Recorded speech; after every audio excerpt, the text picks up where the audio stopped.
Dave goes to my bathroom. Dave stays in it for 45 minutes. 45 minutes. What is your worst date story? I will go first. So, once upon a time, I was seeing this guy.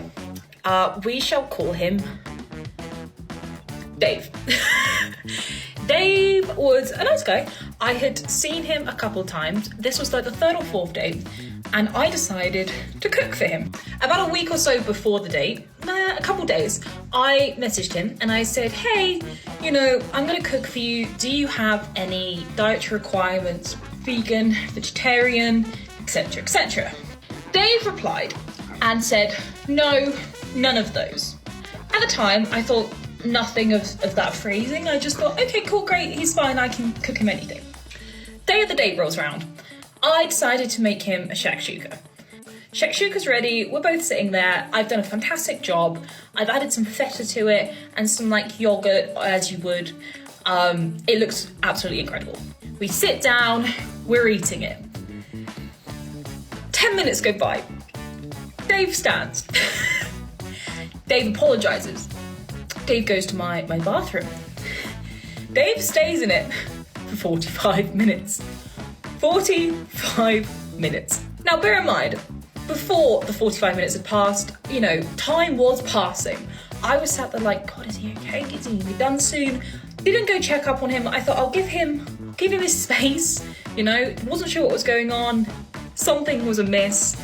But I thought, okay, I'll just wait it out. The 45 minutes pass. I hear the bathroom door open. Dave comes out. He's looking sorry for himself. He's looking rough. I'm sat there, kind of half eating my dinner. At this point, it's all cold. And he goes, I'm so sorry. And I'm like, oh, okay, what's up? And he goes, I'm so sorry. I can't stop. Imagine my face, by the way. I'm sat there and I'm like, oh no. Lo and behold, Dave is lactose intolerant. Dave, my dear. This man, who I asked if he had any dietary requirements, didn't think to tell me he can't have cheese or yogurt. But even worse, I give him his meal and he proceeds to eat the dairy, even though he's clearly highly intolerant. He goes, I'm so sorry, I can't stop. I think I'm gonna have to go home. And I'm like, oh, right, well, it's not the afternoon I had planned, but okie dokie, you've got to go. He packs his things up very, very quickly. He gets ready, he heads out. I kind of walk him downstairs. It's all very awkward at this point. He steps outside my front door. We say goodbye. He goes to leave, and then he stops, and he turns, and he goes, I'm so sorry. And he runs back into my house, back up my stairs, straight back into the toilet. Clearly, nature called. Dave spent a bit more longer in there, and then he came back out and he did leave. And God, Dave, honestly, much to unpack from this whole experience. The big thing for me is that Dave lived about an hour drive away, and I have fully accepted that he undoubtedly himself in his car.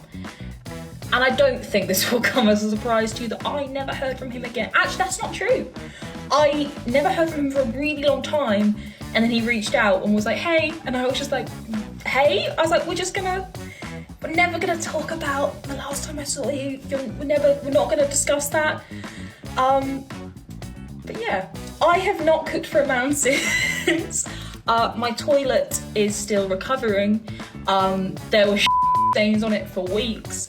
But I can only imagine that Dave's car is in a significantly worse state.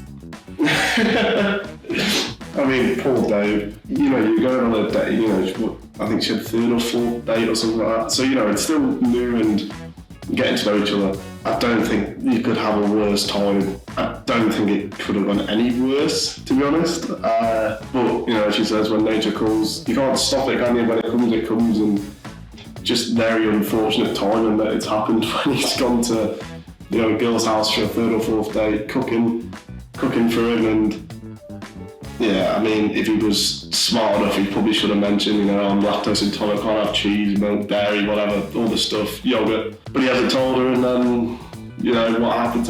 It was, you know, if he told her he was lactose intolerant, who knows, they could be married by now, they could have a kid, but if you're lactose intolerant, but, you know, finally leaving, you know, after, I mean, the woman, bless her, she's probably not got a clue what's going on, like, and struggling to make conversation when he comes back out. She probably feels a bit awkward. But, you know, he goes to leave, and then before you know it, he's on a dart back up the stairs, back to the toilet, and he was there for, you know, a long time again. And, you know, she says, stains on there for weeks. How horrible is that? You don't want that from a bloke you've met 3 or 4 times. You don't want that from anyone, never mind a man you've met 3 or 4 times. But, yeah, bless him, that's a really tough one to take, because, you know, they get into like the 4th date, they probably like each other a bit, you know, they get on, probably getting towards that, you know, getting a bit more serious. And yeah, you couldn't have it at a worse time, I don't think. Just to come at that moment for it to be so bad. I bet his car absolutely stunk after he got home. Well, probably 10 minutes into the journey by the sounds of it, but especially when he got home. Yeah, so it would have been a proper cleaning job, I think.